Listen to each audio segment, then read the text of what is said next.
everyone, so welcome back to my channel. If you're new here, my name is Dee Renee. This is the OT Chronicles. So I know I have been gone for about 2 to 3 months, and you guys have been messaging me. My channel has been growing, and I'm just so thankful for all of the support during this coronavirus time. And so yeah, I've been getting tons and tons of messages to kind of update everybody on what's been happening with my schooling, what I've been doing. And so I just wanted to make this video to kind of recap everything. Okay, so to first start with everything, I hope everyone is safe. I hope everyone is healthy. Make sure that you are taking the proper precautions to make sure that you're protecting yourself and you're protecting your loved ones and your family and your friends. So with that being said, let's get into this video. I have my notebook here with some questions that I've been getting from my videos, but then also from my DMs. So if you do not follow me on Instagram, I'm gonna pop that right here. Make sure you follow me on Instagram to kind of stay updated. I kind of post some funny stuff on there, so if you want to have like a laugh throughout this coronavirus time and this quarantine time, make sure that you follow my Instagram.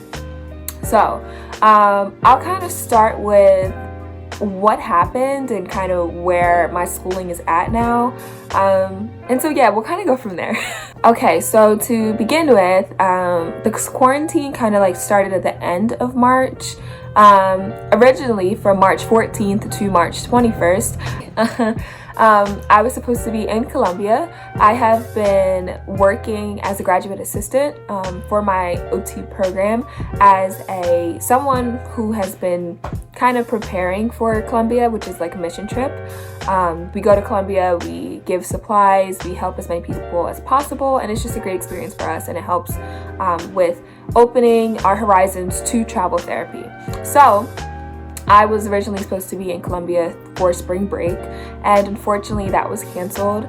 Once it was canceled, of course everyone was upset. Everyone was kind of like, why can't we go? Like at that time, it was not where coronavirus is. So we were thinking like, we can still go, like it's fine. We won't get trapped in Colombia, things like that. So now fast forward to where we're at now, I'm obviously very happy that I did not go, because I would have gotten trapped in Colombia, because I have been getting emails from the Colombian government because we have been in contact with them, and they just now have a humanitarian flight getting out on April 15th. So people that have been there haven't been able to leave due to the coronavirus. So people that have been there for long periods of time can now finally get out on April 15th on a humanitarian flight. And I believe it lands in Florida. So I'm glad that I don't have to get on that flight, and I'm here in my lovely home with my family, safe and sound. So yeah, that's what happened with my Colombia trip.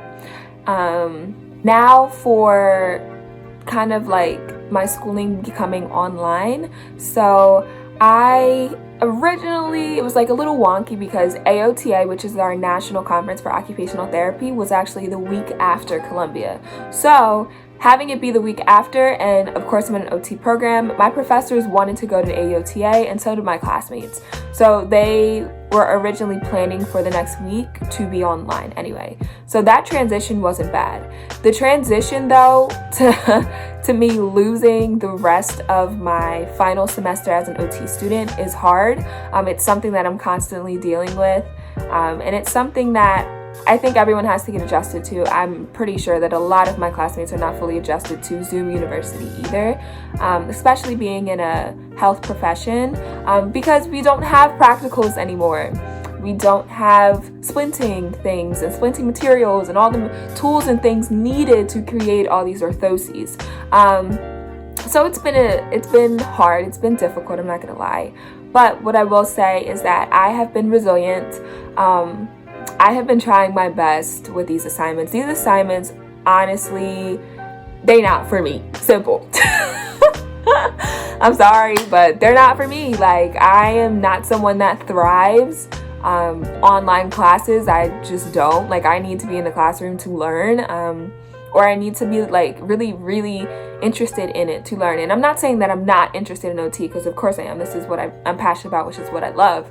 But like after being in class for a year and 3 quarters, I want to finish out my next quarter in class and get fully prepared for me to be a clinician out in the field. And so I feel like I'm just missing out on so many things.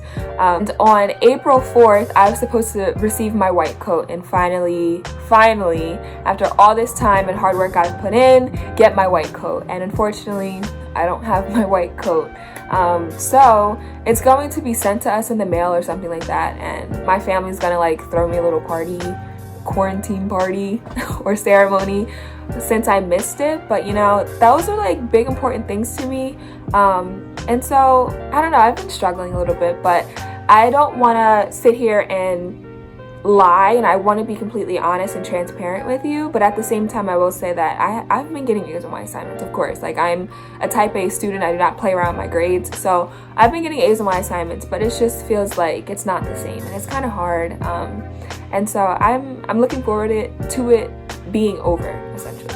Okay, so now I'm going to get into fieldwork. Fieldwork is something that, as an OT student, it's a requirement. You have to have level 1 fieldworks, which is where it's kind of like observation hours, but depending on your supervisor, you are allowed to have more freedom with it. Like, for instance, at my fieldwork facility, I was able to actually treat patients. I was able to actually help my supervisor treat patients.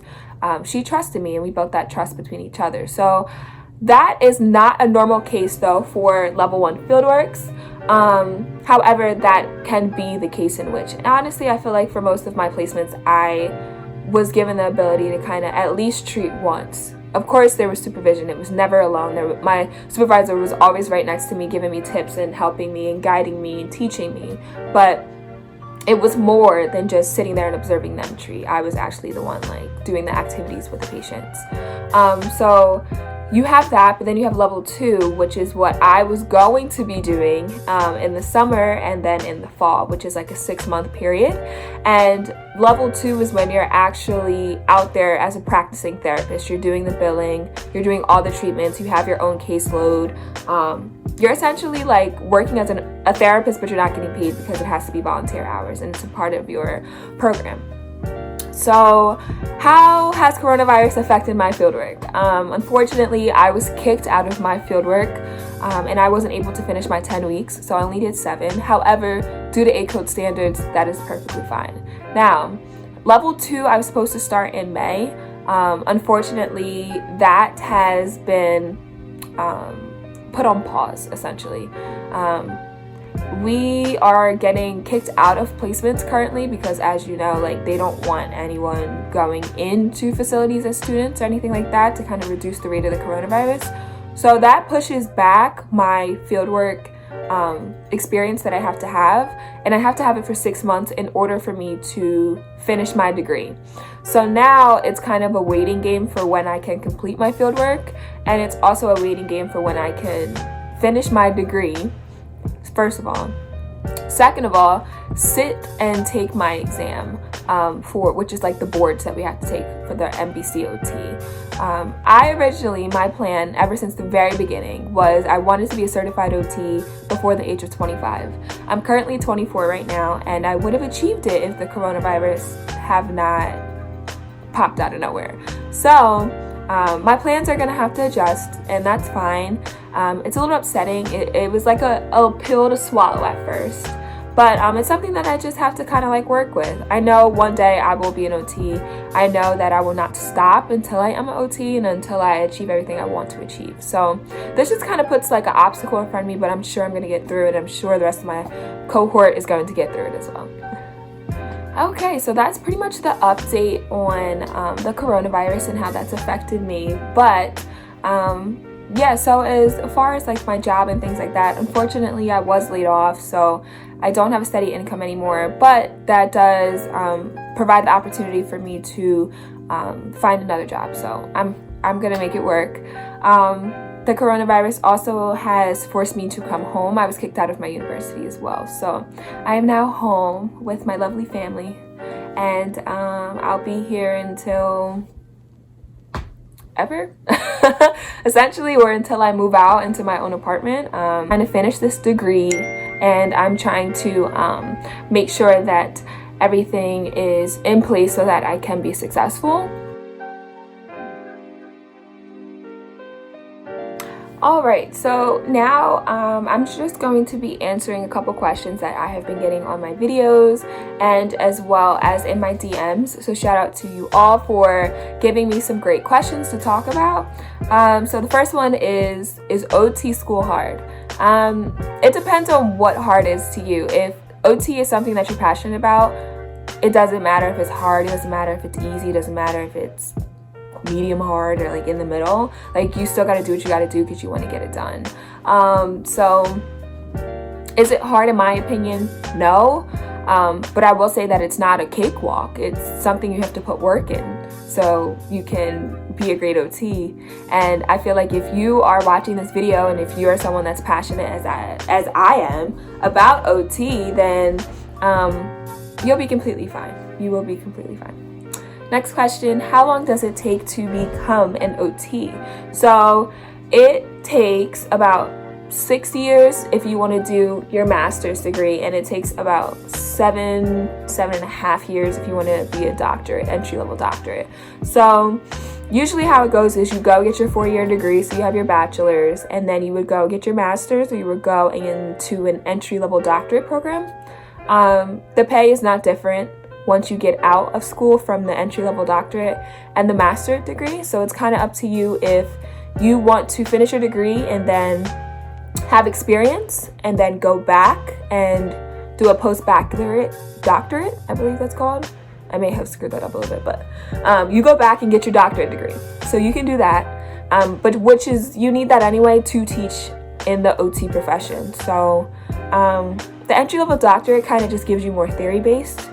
But in my opinion, it's more money, and if I'm not getting a pay raise for getting my doctorate, I'm doing my master's, and then I'll go back and get my doctorate when I'm like 40, 45 maybe.